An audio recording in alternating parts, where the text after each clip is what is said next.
በስተመጨረሻ ቤቲን እንግዲህ የገዛኸኝ የቀድሞ ሚስት አንቃታለች። ምክንያቱም አሁን ላይ እንግዲህ ቤቲ ከናቲ ጋር ለመሆንና እንደገና ደግሞ ለናትየው የምትነግራት ነገር በጣም ከባድ ነው። ምክንያቱም ልጅሽ ሞቷል፣ ልጅሽን ገለሽዋል እያለች የሳይኮሎጂ ጨዋታ እናትየው ላይ ለመጫወት ብትሞክርም ነገር ግን አሁን ላይ የናቲ እናት ራሷ እንዳልገደለችውና ይህንን ነገር ለምን እንደዚህ እንደምታደርግ ብላ እንግዲህ ቤቲን ነው ያነቀቻት ማለት ነው፣ በንዴት ማለት ነው። ምክንያቱም ቤቲ በተናደደች ቁጥር እንግዲህ ማን ላይ ነው የምትመጣው? እየሄደች የት ጋር ነው የምትሄደው?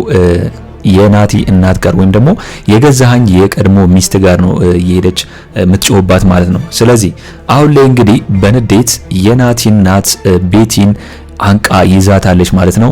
እንግዲህ ትተርፋለች ወይስ አትተርፍም የሚለውን እስቲ ሁላችሁም ኮሜንት ላይ ሀሳብ አስተያየታችሁን ኮሜንት ማስቀመጣችሁ እንዳረሱ። እንግዲህ ሌላው ጉዳይ ደግሞ ቲና ተመልሳለች በስተመጨረሻ። አሁን ላይ ቲና የተመለሰችበት ጉዳይ ለምንድን ነው? እንግዲህ አሁን ላይ ቲና የቱቴ ያለችበትን ቦታ ለማወቅና ለተመስገን ለመናገር ነው ወይስ ደግሞ እንግዲህ ስራ አጥቶና እንደገና ደግሞ አሁን ላይ እንግዲህ ምንም ብር ስለሌላት የምትበላውም አታ ነው እንግዲህ እዛ ቤት የተመለሰችው ብላችሁ የምታስቡት? እኔ እንደሚመስለኝ በኔ በኩል ቲናን መቼም ቢሆን ማምናት አይመስለኝም። ምክንያቱም ከዚህ በፊት በሴራችሁ ሴራና እንደገና ደግሞ በምታደርገው ነገር አሁን ላይ አባትየው ጋር የተመለሰችው ሌላ ተንኮልና ሌላ ሴራ አስባ ነው የሚመስለኝ። እንግዲህ አሁን ላይ ካሌብ ጠፍቷል።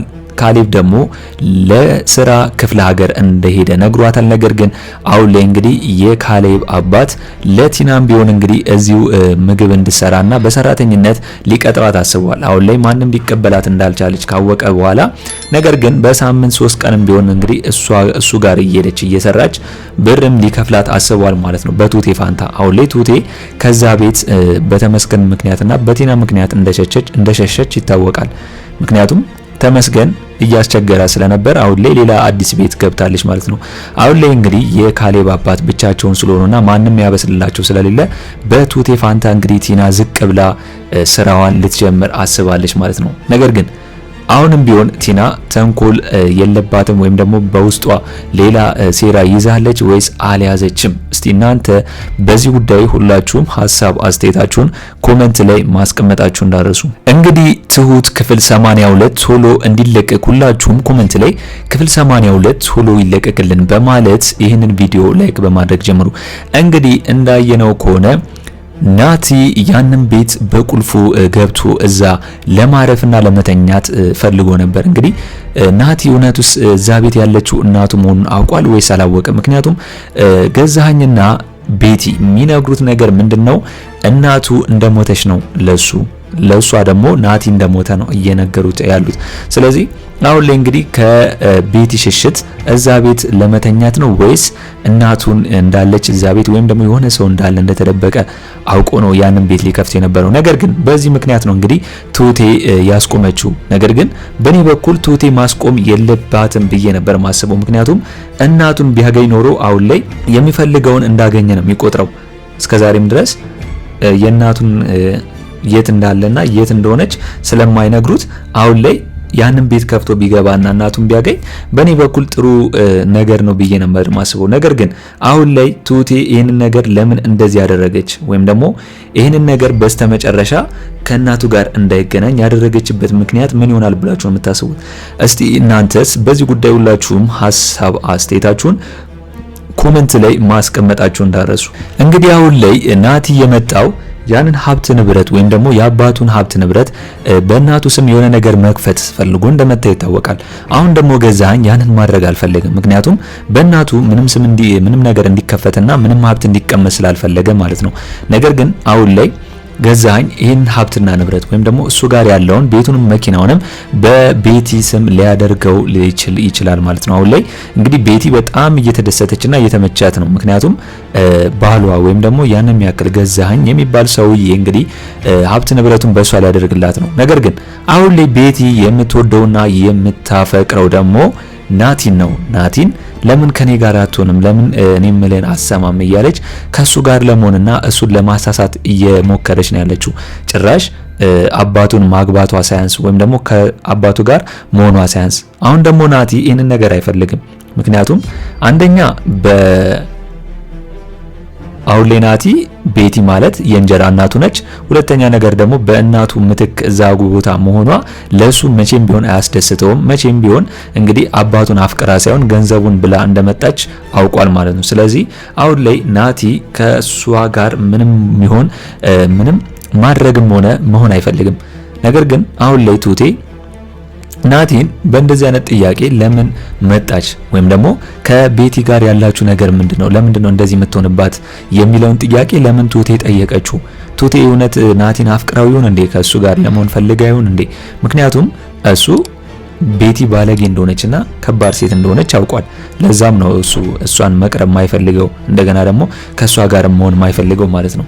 ስለዚህ አሁን ላይ አንድ ያልተረዳችው ነገር ትሁቴ ምንድነው ናቲ እዚህ ቤት የሚመጣው እናቱን ፈልጎ እንደሆነና እንደገና ደግሞ ሀብት ንብረቱን ቤቲ እንዳትወርሰው ፈልጎ ይሆናል ብዬ ነው ማስበው። ነገር ግን አሁን ላይ ናቲ አልፈልግሽም ሲላት ቤቲ በተናደደች ቁጥር እንግዲህ ንዴቷን እየሄደች የናቲ እናት ጋር ነው የምታበርደው ማለት ነው። ንዴቷን አሁን ላይ እንግዲህ እንደሚታወቀው እሷን በቁማ ለመግደል ነው የፈለጉት። ምክንያቱም ምግብ አይሰጧትም፣ ምንም አይሰጧትም። እዛች ክፍል ውስጥ እንግዲህ ዘግተው ማቆየት ማለት ምንድነው እዛው እየተራበች በረሃብ እንድትሞት ነው። ለዛ ግን እንግዲህ ትሁቴ ምግብም እያመጣችላት እያበላቻት ነው የምትገኘው ራሷን እንዳትስትና በረሃብ እንዳትሞት ማለት ነው። ይሄን ነገር ትሁቴ ማድረጓ ትልቅ ነገር ነው። ነገር ግን ትሁቴ እንግዲህ ባላሰበችው መንገድ ነው እዚህ ቤት ገብታ ጭራሽ ከባድ ወጥመድ ውስጥ የገባችው። እንግዲህ ተመስገን እኮ ይሻላል። ተመስገን ቢያስፈራራትና ልጄን አምጪ ቢላት ነው። ይሄ እኮ በጣም ትልቅ ነገር ነው የያዘችው ሚስጥር ማለት ነው። ይሄንን ሚስጥር ለፖሊስ ተናግራ ካላያዘችና ልጅቷን ካላስፈታቻት የህሊና እስረኛ ነው አሁን ላይ ትሁቴ የሆነችው ማለት ነው። ስለዚህ መቼውን ከናቲ ጋር ተነጋግረው ሁሉንም ነገር ለናቲ ነግራው እናቱ ያለችበት ሁኔታ የምትነግረው ብላችሁ የምታስቡት ከዚህ ህሊና ጸጸት የምትወጣው ትሁቴ ይህንን ነገር ትታ ከመውጣት ይልቅ ለልጇ ለናቲ መናገር ይሻላታል ብዬ ነው ማስበው። እስኪ እናንተስ በዚህ ጉዳይ ሁላችሁም ሀሳብ አስተያየታችሁን ኮሜንት ላይ ማስቀመጣችሁን እንዳረሱ። ምክንያቱም አሁን ላይ ናቲ በዚህ መልኩ ሳይሆን ማወቅ ያለበት ትሁቴ እንግዲህ ሁሉንም ነገር ለናቲ አስረድተው አብረ ሆነው ነው እናቱን ማስመለጥ እንጂ ድንገትማ እንግዲህ አሁን ላይ ልጁ ቢያያት ኖሮ ስለሚጮህ ሁሉም ነገር ያበላሸዋል።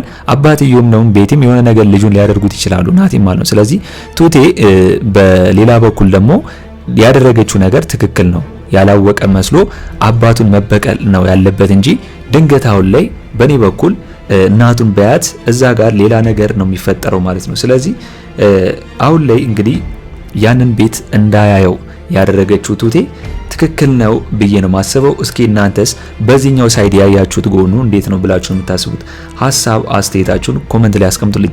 ሌላው ጉዳይ ደግሞ እንግዲህ አባትየው የካሌብ አባት ቲናን እንግዲህ በስተመጨረሻ በደም እንድትሰራ እያደረጋት ነው ማለት ነው።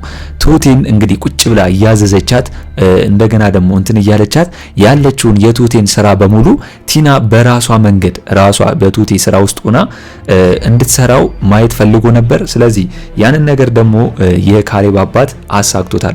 ቲና ከሽንት ቤት ማጽዳት ጀምሮ ሁሉንም ነገር ሰርታለች። ስራ ክብሩ እንደሆነ ማወቅ ያለባት፣ ሰራተኛ ክብሩ እንደሆነ ማወቅ ያለባት በዚህ መልኩ መሆኑ ማሳየቱ በኔ በኩል አሪፍ ነው ብዬ ነው ማስበው።